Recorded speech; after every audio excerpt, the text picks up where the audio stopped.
Hello guys, welcome back to my YouTube channel with your boy CJ Sax. So last time we discussed about 5 bad habits that is going to ruin your saxophone playing, but for today we'll be discussing about 5 simple techniques that you need to know, which is going to help your tone improvements and make your tone sound cleaner, richer, and also give you that professional sound.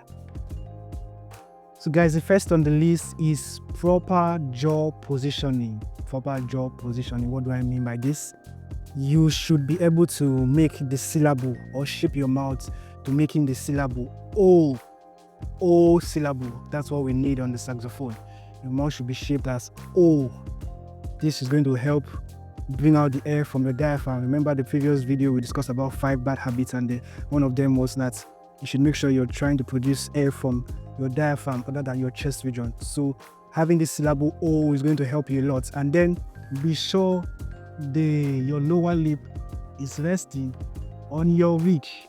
So your lower lip should act as a cushion, for the reach, the bottom of your reach to rest in.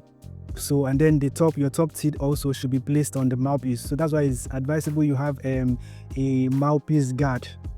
This black stuff that's usually on the mouthpiece, so you do not damage your mouthpiece, because if that mouthpiece is damaged, it's going to cause leakages and going to affect your sound. So proper jaw positioning, make sure you're trying to produce the sound O on the saxophone.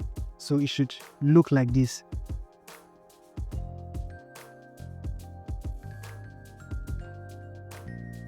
That's how you should be able to shape your mouth. Make sure you're trying to produce the O syllable, not the A syllable, but the O syllable. So the second technique is subtone. Subtone is a very good technique. It helps you weigh the amount of air you're pushing into the saxophone. So practice your subtone. Try blowing air, pushing in a little amount of air to the saxophone and making that warm sound. Blow air, make it warm, make it soft, make it round. This is an example. Proper jaw positioning. Then blow air, pushing a little amount of air to the horn.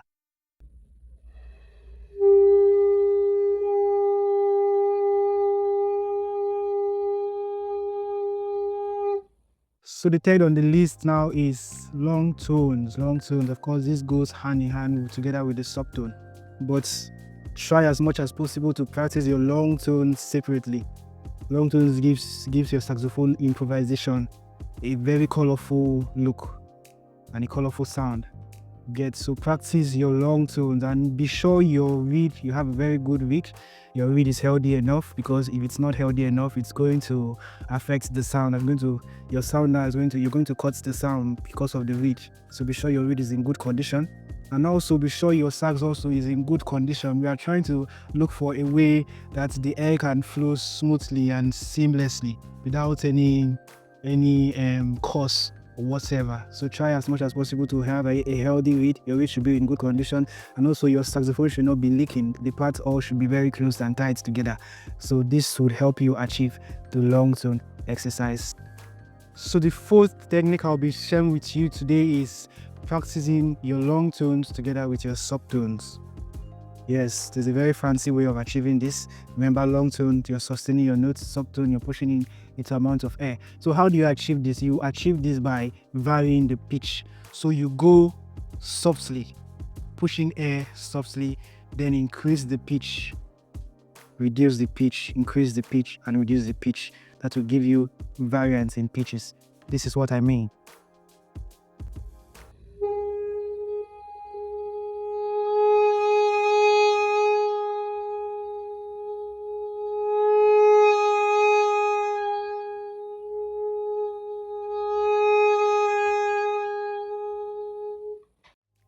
Fifth technique and the final technique I'll be sharing with you is actually a bonus tip, is the sluring. So if you're able to achieve the fourth technique we discussed earlier, which is the combining the long tone and the subtone together, and a very good exercises is varying of pitches, going low and then increasing the volume, the pitch, and then reducing the volume. So if you're able to achieve this, the sluring will be very easy for you, because the kind of sluring I'll be teaching you is the one that relates with this foot technique.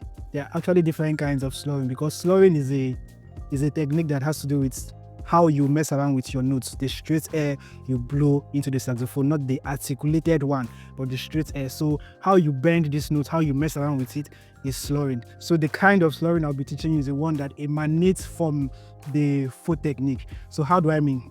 I'll be showing a very simple example.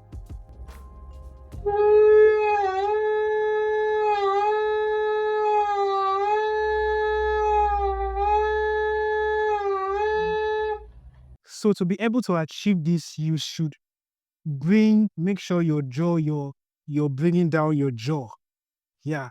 So you're raising your jaw and you're also bringing it down. You're raising your jaw and you're bringing it down. You're raising your jaw and you're bringing it down. Then this way you'll be able to achieve this kind of slurring. So don't forget, raise your jaw, bring it down. Raise your jaw, bring it down. And also increase the pitch. Make sure you're increasing the pitch. So it goes, you're blowing air using subtone technique to blow air warmly to the saxophone, then increase the pitch. As you're increasing the pitch, lower the pitch. How do you lower the pitch now? By reducing the jaw, lowering the jaw.